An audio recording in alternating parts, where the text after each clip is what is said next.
Yeah, Friday! You have reached episode 27 of the Ranting Weight Watcher. I am your host, Donato Russo. I hope you enjoy the show today. If this is your first time here and you enjoy the show, please like, share, comment, and subscribe. If the podcast app you're listening to me on allows you to rate the show, please leave a 4-star or 5-star rating. Any rating's greatly appreciated. Man, oh man, here we are back at Friday. Gotta love it. Gotta love it when it's Friday.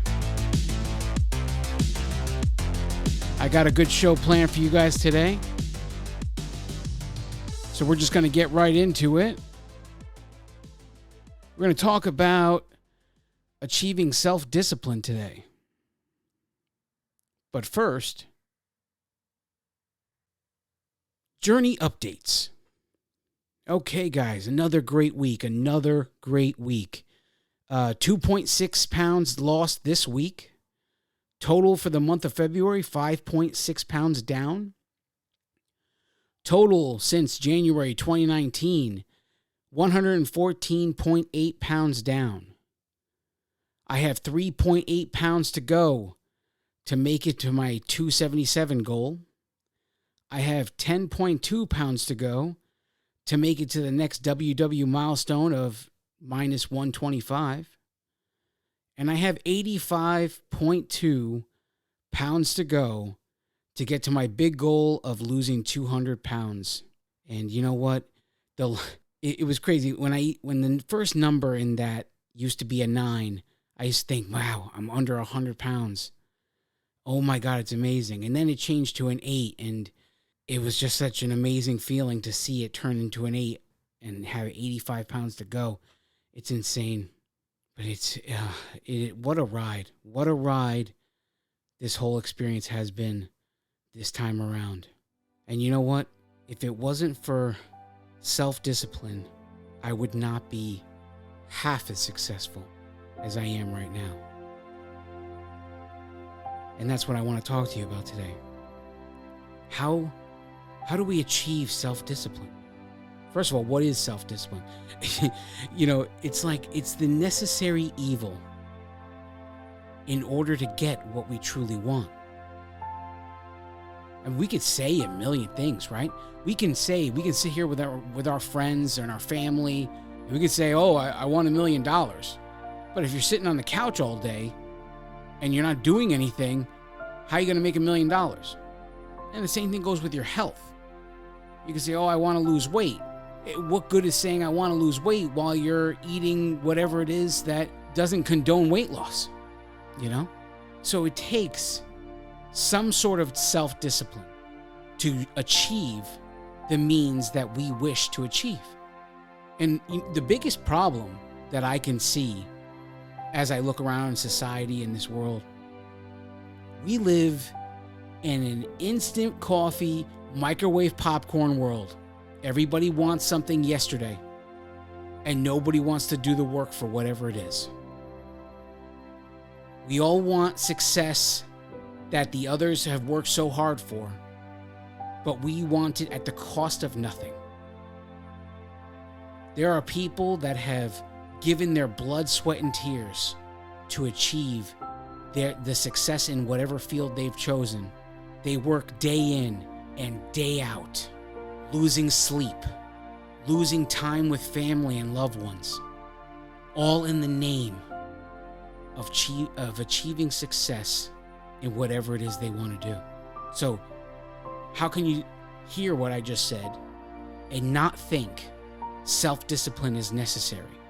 Now, what does self-discipline have to do with your weight loss journey?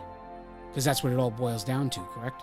If you know you have issues that don't condone weight loss, if you have struggles that don't condone people to lose weight if they just keep giving in to these struggles, whether that's nighttime snacking, whatever it could be, just making bad choices when it comes to food, or having a food addiction and not being willing to explore what it takes to truly fix the issue. There are so many things we can look at, and the biggest obstacle is to get this myth out of our head that anything about this is easy, anything about this should be quick. Because you know what? The quicker the solution, the more temporary it is. Because there's so much that needs to be learned in your journey. This is why they call it a journey. There's so much that needs to be learned when it comes to anything you wish to achieve. And what's the way you learn it if everything happens instantaneously? If you want to be rich and tomorrow someone hands you a check for $10 million, did you become rich? Physically, yes, you've become rich. But mentally, no, you have not. And it's a matter of time, and the $10 million will be gone in one way or the other. And what would that be? Why would that be? It's because we never learned the lessons needed to achieve those goals. I don't know what the percentage is, but I know there's some huge percentage of people, when they hit the lottery, end up broke again within a few years. Some huge percentage. And, in reality, someone said this once, and I can't remember who it was. Money doesn't make you a different person or a better person. It just makes you more of the person you already are. So if you are a good person, a kind person, it just makes you more of a good or kind person. If you're a stingy person, it just makes you more of a stingy person. It's a double-edged sword. And the same thing can be applied to anything we're doing here. The same theology. We have to get this out of this mindset of instant gratification. Half of the problems we have are because we seek instant gratification. You're walking through the mall. You know you're on a weight loss journey, okay? And you're walking through the mall, and you know what your weakness is. You know the person you are. You know when you've stumbled and fell. You know all of the things about yourself that you don't want anyone else to know. You're the one who knows them. So you're sitting there with your friends, and you're walking through the mall, knowing you're the one. You're the one on a weight loss journey, and you happen to walk by a Cinnabon, and everybody knows what Cinnabon is. It is probably the most dangerous place in the whole mall if you're on a weight loss journey. Now, you're faced with an opportunity to achieve the beginning of self-discipline. Self-discipline might be sitting down with your friends but not having any while they eat it. Self-discipline may be, listen, I'm on a journey here, and I don't need this. I don't need to be around this right now. So if you guys really feel like you need to eat this stupid Cinnabon, you stay here and eat it. I'm going to go to X, Y, and Z stores. I'll come back in about 20 minutes and meet you when you're done. Or it could be, don't you guys know I'm on a journey here? And this I know is my weakness. Could we please skip it this time? Could we just continue on our journey onto the next store? Do we really need a Cinnabon right now? And it's decisions like this that will start to split the field when it comes to who you think are your friends and who are not your friends. Okay? Because anytime you try to do something, and it's not just weight loss, it's business, it's everything. This is all encompassing. Whenever you try to better yourself in any way, shape, or form, you will find that there are two different kinds of people in your life. And one kind is wonderful, and the other kind, not so much. So the wonderful kind is the ones that recognize what you're doing, and they love it. And they want you to succeed at all costs, and they're willing to do whatever it takes to help you to get there. Even if that's skip Cinnabon this time and head to the next store. Then there's the one that is perfectly happy with where you are in life and wishes for you to remain there. Because as long as you remain there, they can compare themselves to you and see that they are better, at least in their own mind. Whether or not they're actually better is a different story. The perception is a powerful thing. And when people perceive that they're better than you, it's a strong feeling. It's a strong conviction. But when you start to actually better yourself and these people see, they begin to convict themselves. And then you will see the separation occur. When they see, oh, look at her, she's trying to be all high and mighty. Instead of seeing it as what it is, she really wants to succeed at weight loss. He really wants to succeed at weight loss. Whatever it is. All of these things are to be taken into consideration when it comes time to make the decision of what do you really want.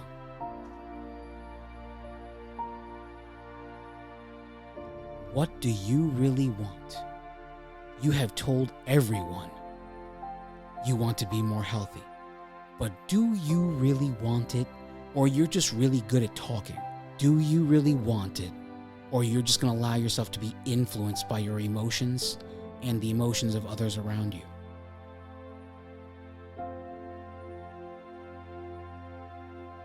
We're going to take a break. When we return, I got some exciting news, and then we'll continue talk about self-discipline. Stay tuned. We'll be right back.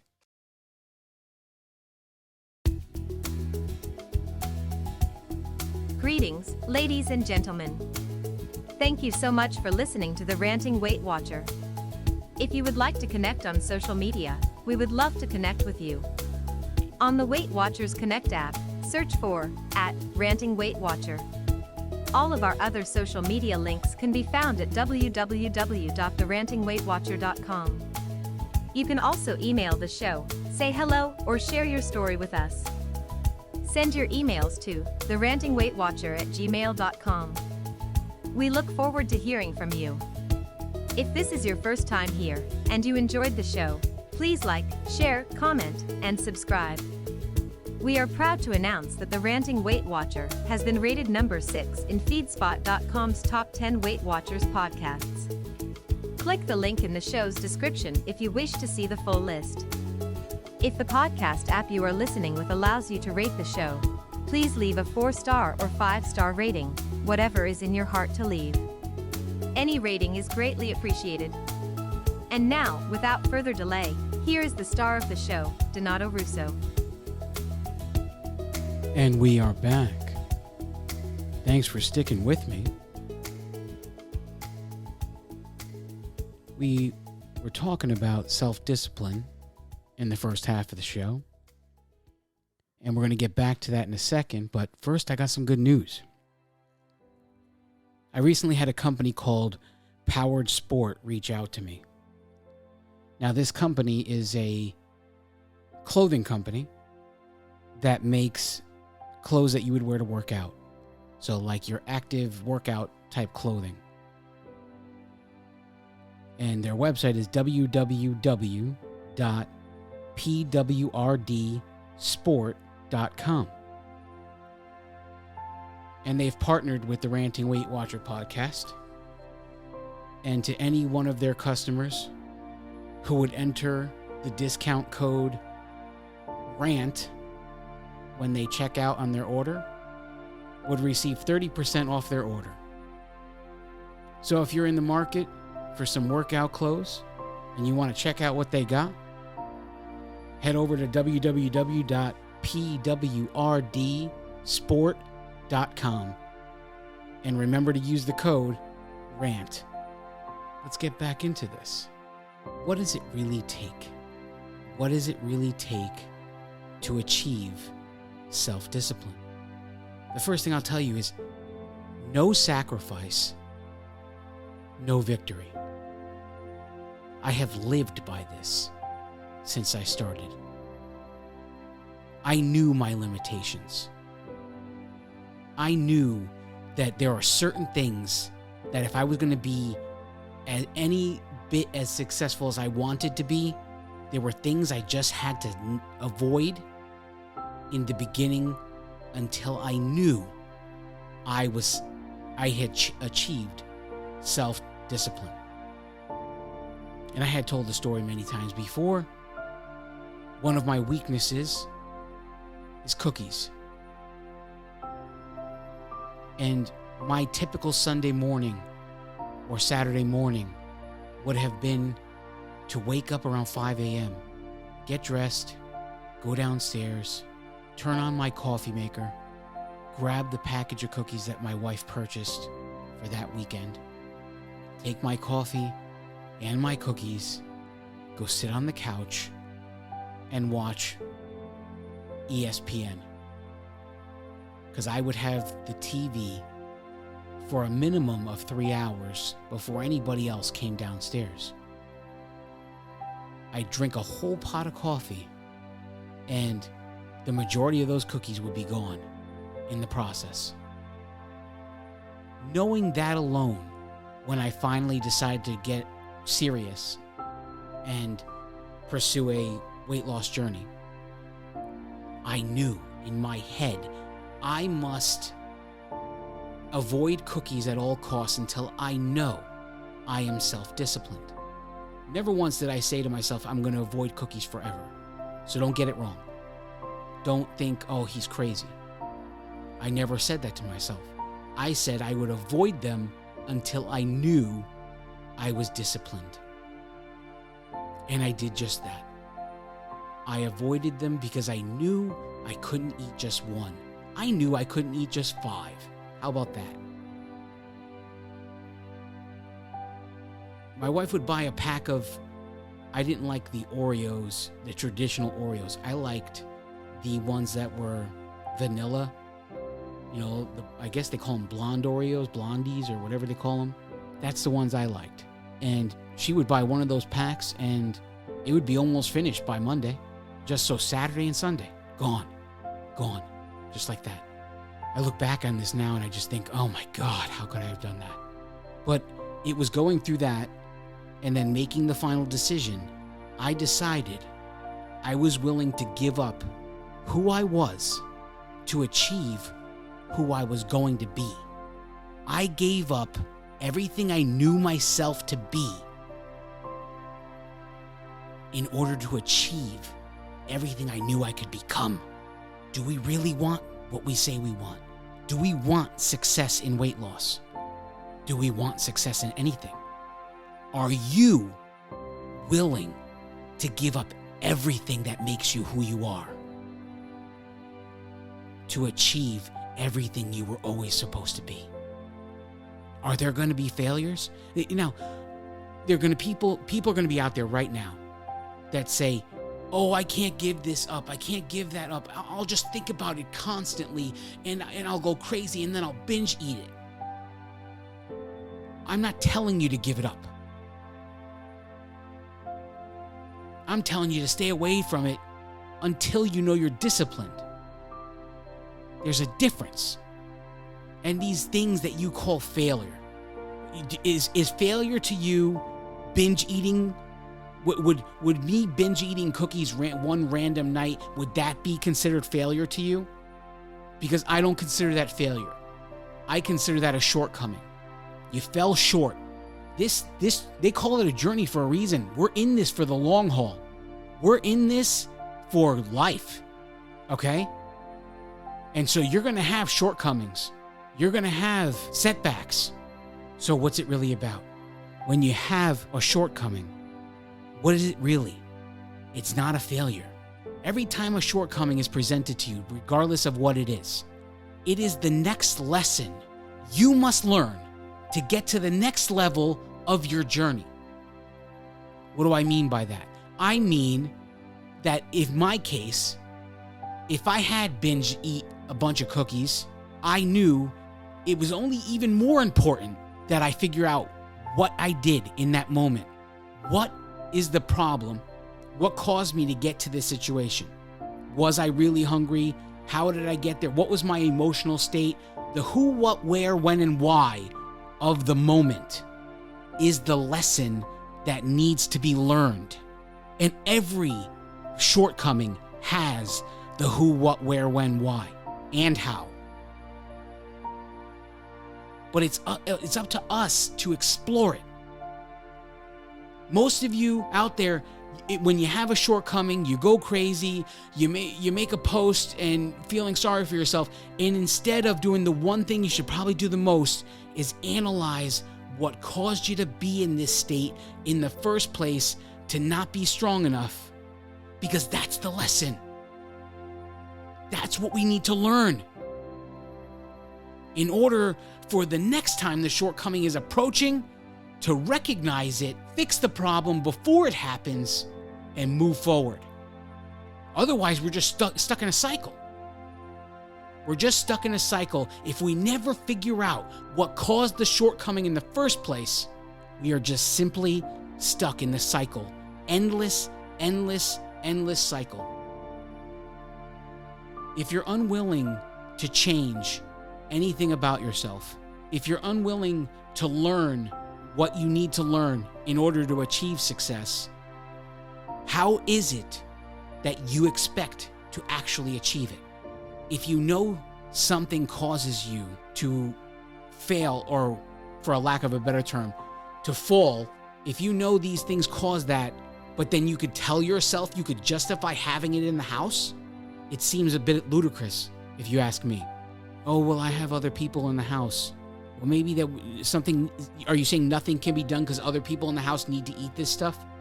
Are you saying that there aren't other methods? Are you saying that there aren't boxes where they can be locked and kept away from you for these things to be gone so that you don't go after them? Cabinets or closets or whatever that can be, where a doorknob can be changed and it can be locked so that you cannot get in there to get whatever the snack is or the food item is. You have to be willing to give up everything to achieve what you're supposed to achieve. Where is your focus when you're doing these things? Is your focus on what you don't want to happen? Or is your focus on what you want to happen? You know, a lot of our success or failures in our weight loss journey have a lot to do with like the same kind of lesson when you taught your kid how to ride their bike. And you say, whatever you do, don't go toward the tree. And then they start riding the bike and you see they're on a trajectory that's going to head them right toward that tree. And you say, watch out for the tree. Watch out for the tree. Watch out for the tree. Boom. They hit the tree. Why? Why did they hit the tree? Maybe it's because you talk so much about the tree, that's all they could think about. And the same thing with your shortcomings. Whatever it is. For me, it's cookies, right? So let's just keep that analogy going. If all I'm thinking about is cookies, I'm bound to have a shortcoming. But if I have my eyes on everything else instead of cookies, suddenly it's the last thought in my mind. I'm not thinking about it anymore. We just need to focus on what's needed, not what's wanted. Put your eyes on what's ahead, not what's behind. Do this and you will be successful.